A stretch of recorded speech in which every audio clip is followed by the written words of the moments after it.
Di ba lagi nyo sinasabi, si Nicole naka 1,500 words na, si Chuper 3 pa lang. Nakwento ko ba to, partner? Nung isang beses, meron ding ganyan, mahabang message. Ayan, ito na naman. Ito na naman yung mga... Ganado na naman.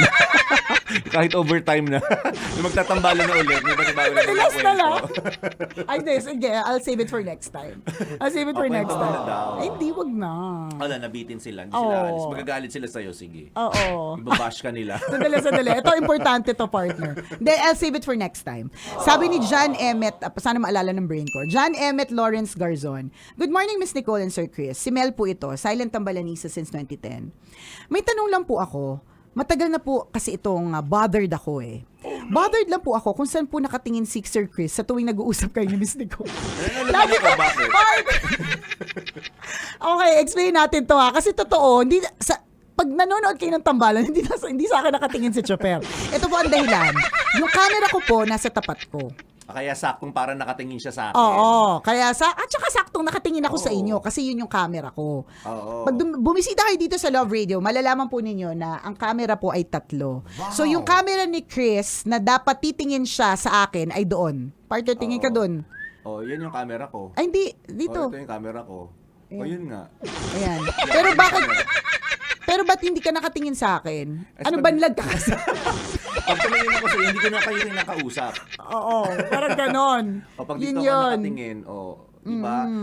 Hindi na ako nakaharap sa camera unless maglagay ng camera sa likod ni Nicole na parang nakatingin ako sa kanya. Naka-angle akong ganito every time na magsasalita ako. Tama, oo, ganyan. Oo nga.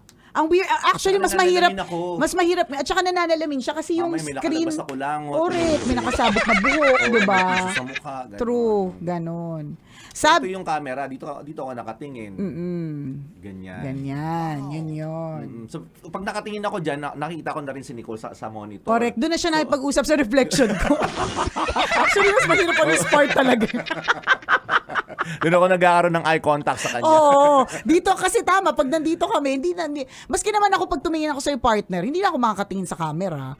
So, doon na tama. Nagkataon lang na yung pwesto ng camera ni Nicole Nasa harap likod ko. ko. Oo. Oh, nasa harap niya. Oo, correct. Ngayon, kung di pa rin po kayo convinced, dalaw na lang po kayo, tas dala po kayo ng alay. Sabi niya, Wobin, depende po sa era yung definition ng pawok. Sa atin, pokpok. Sabi na ba yun? Sabi ni Red Bernardino, pawok means feeling maraming alam. Okay. Bago na pala. Correct. So, luma na nga yun sa amin. Okay. Mel Makahilig, pumayat kaya ta Miss Nicole. Yes! 15 pounds. Huli ka na sa balita. Huli ka na sa balita.